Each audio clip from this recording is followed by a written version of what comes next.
جس نے بچپن میں نہیں جھوٹ بولا وہ بڑا ہو کے بھی سچ بول رہا ہے. یہ مناسبت ہے توحید و رسالت کی. بلکہ واضح کر دیا قرآن مجید برہان رشید نے کہ اگر کوئی شخص یہ چاہے کہ میں در رسالت پہ گئے بغیر اللہ سے اپنا تعلق قائم کر لوں، اللہ نے فرمایا یہ بھول ہے کسی کبھی نہیں پا سکتا. یہود و نصارہ کا باقاعدہ قول رب ذوالجلال نے ذکر کر دیا قرآن مجید برہان رشید میں. وقالت اليهود والنصارى نحن ابناء الله واحباؤه. یہود و نصارہ کہنے لگے ہم اس نبی کا کلمہ نہیں پڑھیں گے، ہم اپنا ڈائریکٹ رابطہ رب سے رکھتے ہیں، ہم اس کے بیٹے ہیں معاذ اللہ، ہم اس کے بڑے پسندیدہ، ہم رب والے ہیں، نبی والے ہم نہیں بنیں گے، ہم رب سے براہ راست رابطہ رکھتے ہیں. یہ شان نزول ہے اس آیت کا جب اتری قل ان کنتم تحبون اللہ فاتبعونی یحببکم اللہ. اللہ تعالیٰ نے فرما دیا میرے محبوب یہ جو ڈائریکٹ مجھ سے رابطہ رکھنا چاہتے ہیں انہیں فرما دو اگر تمہارے بغیر یہ میرا محب بننا چاہے جو کچھ بھی کر لیں محب نہیں بناؤں گا ان کو، اور اگر تمہارے ہو کہ میرا بننا چاہیں گے تو انہیں محبوب بھی بنا لوں گا. ہر تفسیر دیکھ لو قل ان کنتم تحبون اللہ کا یہی شان نزول ہے. کچھ لوگ ڈائریکٹ رابطہ چاہتے تھے رب ذوالجلال کے ساتھ اور کہتے تھے ہمیں اس نبی کی ضرورت نہیں ہے، ان کے بغیر ہم رب والے ہیں. آج بھی کچھ لوگوں کو غلط فہمی ہے، کہتے ہیں ہم رب والے ہیں اور ہمیں کہتے ہیں یہ رسول والے ہیں. اور یہی تو قرآن بتا رہا ہے کہ جو رسول والے ہو وہ رب والے ضرور ہوتے ہیں، اور کبھی رب والے ہو کے رسول والے نہیں ہوتے. قرآن ان کو جھٹلا رہا ہے. اب یہودی کہتا ہے میں رب والا ہوں، عیسائی کہتا ہے میں رب والا ہوں. رب کہتے تو رب والا نہیں ہے، اس واسطے کہ رب والا وہی ہوگا جو رب کے نبی کی دہلیز پہ جانے والا ہوگا.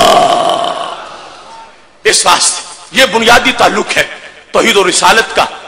اللہ تعالیٰ نے جو اعلان کروایا تو فرمایا قل هو اللہ احد. محبوب تم فرماؤ، تم کہو وہ اللہ ہے، وہ ایک ہے. اس واسطے توحید کو سمجھنے کے لیے رسالت کی اشد ضرورت ہے، اور اس سے جتنی سمجھ آتی ہے اتنی کبھی آ ہی نہیں سکتی. عروہ بن مسعود کٹر مشرک تھے، بلکہ مشرکوں نے نبوت کا امیدوار ان کو بنایا ہوا تھا. قرآن مجید میں ذکر ہے ان کی اس بات کا. ان کا شرک ٹوٹا کیسے، انہیں کلمہ کیسے نصیب ہوا، وہ بخاری شریف میں ہے. کہنے لگے وفدت علی الملوک وفدت علی کیسر وکسرى والنجاشی واللہ ان رأیت مالکا یعظم اصحابہ ما یعظم اصحاب محمد محمدا صلی اللہ علیہ وسلم. قریش مکہ میں کیسر کے پاس گیا، کسرا کے پاس گیا، نجاشی کے پاس گیا، مگر آج تک میں نے کسی بادشاہ کے دوستوں کو اس کی ایسی تعظیم کرتے نہیں دیکھا جتنی تعظیم صحابہ اپنے نبی علیہ السلام کی کرتے ہیں. پوچھا گیا کیا؟ کہ ان تنخم النبی نخامتا الا وقعت فی کف رجل منهم فدلک بها وجهه وجلده. پر اور تو اور رہا ان کے نبی علیہ السلام اگر ہونٹوں سے تھوک مبارک لعاب دہن جدا کریں ان کے صحابہ نیچے نہیں گرنے دیتے، ہاتھوں پہ لگا کے ماتھوں پہ مل لیتے ہیں. حضرت عروہ بن مسعود کے دل کا پرانا کفر تب ٹوٹا جب انہیں عشق نبی علیہ السلام کی چاندنی نظر آئی. اب صحابہ نے جس وقت لعاب دہن ماتھے پہ لگایا تو پھر ان کو توحید کا پتہ چلا. پھر حضرت عروہ بن مسعود کو توحید کا پتہ چل گیا اور جا کے قریش مکہ کو بتا دیا تم کہتے ہو کہ وہ ایک بادشاہ ہے. نہیں، بادشاہوں سے لوگ اور طرح کا پیار کرتے ہیں، نبی سے اور طرح کا پیار کرتے ہیں. تعظیم کا لفظ بولا. آج افسوس ہے تعظیم نبی پر لوگ شرک کا فتویٰ لگاتے ہیں، جبکہ بخاری شریف میں ہے کہ تعظیم نبی سے ہی توحید کا پتہ چلا تھا. عروہ بن مسعود رضی اللہ تعالیٰ عنہ کو پتہ تب چلا جب صحابہ کرام علیہم رضوان نے ماتھے پہ نبی علیہ السلام کا لعاب دہن لگایا اور دنیا والوں کو بتایا. بات والوں ہوش سے بولنا، تم کروڑوں ہماری گرد راہ تک نہیں پہنچ سکتے، اور ہم وہ ہیں جو محبوب علیہ السلام کا لعاب بھی ماتھے پہ لگانے والے ہیں. اس واسطے یہ مسئلہ بڑا اہم مسئلہ ہے اور رسالت کے ذریعے سے سمجھنا اس کو بڑا ضروری ہے.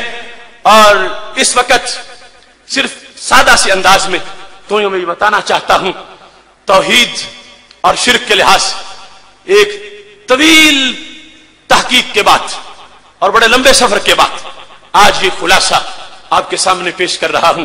کتنی پلکوں سے نمی مانگ کے لائی ہوگی، پیاس تب پھول کی شبنم نے بجھائی ہوگی.